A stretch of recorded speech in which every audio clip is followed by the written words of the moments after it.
या भक्ति मार्ग दिखलाइए जिससे श्री श्यामा श्याम साक्षात प्रकट हो, मुझे संतान रूप में ही प्राप्त हो और मैं आजीवन सिर्फ उनके ही प्रेम में अपना जीवन व्यतीत करूं। पहली बात यह है कि भगवत अनुरागी उसके आगे न गृहस्थ लगता है न विरक्त लगता है, वो अनुरागी होता है। और भगवत अनुरागी के लिए कुछ भी होना अन्य आवश्यक नहीं है। वो पितृ ऋण, मातृ ऋण, पुत्र सब से ऋण हो जाता है।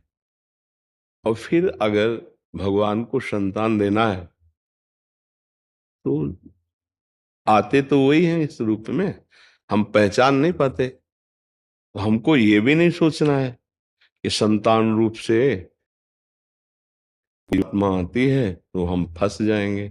नहीं, ऐसा नहीं है। मानो अगर ऐसा ही भाव रखें तो फिर हम न जगत की सेवा कर पाएंगे, क्योंकि जगत भगवत स्वरूप है।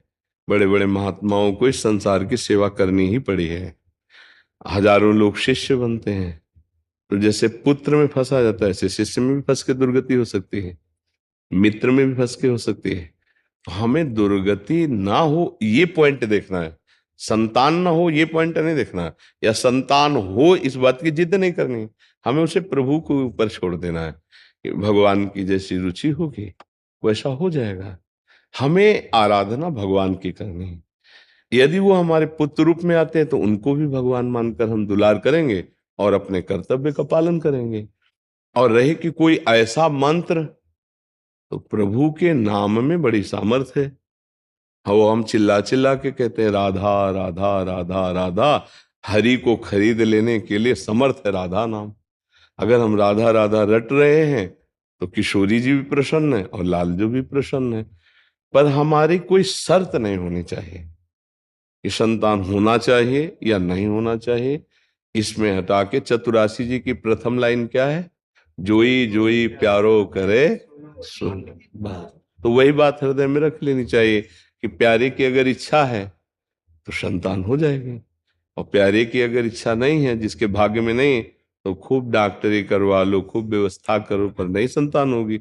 और जिनके संतान होनी होती है तो सहज में भी हो जाती है। तो हम उस विषय को प्रभु के ऊपर छोड़ देते हैं और अपने चित्त का चिंतन प्रभु में लगा देते हैं। तो संतान होने पर भी चिंतन प्रभु का करना है और ना होने पर भी प्रभु का करना है। तो अब जिसका हम चिंतन करते उसकी हमें प्राप्ति हो जाती है, प्रभु का हम चिंतन करते प्रभु की प्राप्ति हो जाएगी। ऐसा नहीं सोचते कि संतान प्रभु प्राप्ति में बाधक है, और ऐसा भी नहीं सोचते कि संतान होना जरूरी ही है, ऐसा भी नहीं है।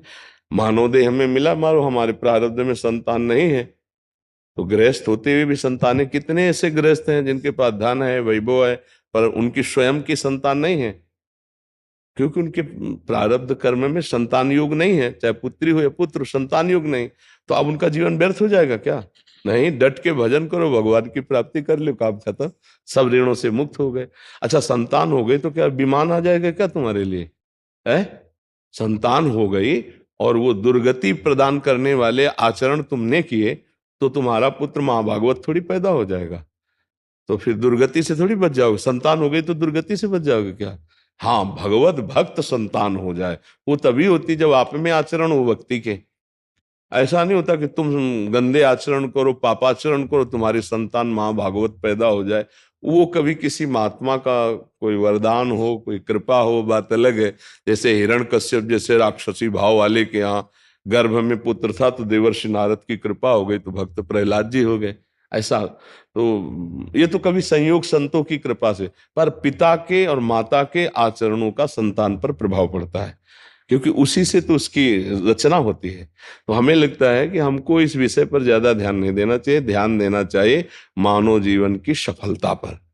चाहे गृहस्थ हो, चाहे विरक्त हो, चाहे संतान युक्त हो या संतानहीन हो, हम सबका लक्ष्य है एक बार सच्चिदानंद भगवान की प्राप्ति करके संसार से मुक्त होना। अपने अपने कर्तव्यों का पालन करे। गृहस्थ है, कोई नौकरी कर रहा है, कोई किसानी कर रहा है, अपने अपने कर्तव्य ही पूजा है, और बीच बीच में नाम जप कर रहे हैं। कोई पापाचरण नहीं करे, किसी को दुख नहीं दे रहे, तो भगवान की प्राप्ति निश्चित होगी। और पुत्र है, सब कुछ है, खूब अधर्म आचरण करके धन कमा रहे हो, पापाचरण कर रहे हो, लोगों को दुख दे रहे हो, तो आप भी नरक जाओगे, आपका परिवार भी नरकी गति को ही प्राप्त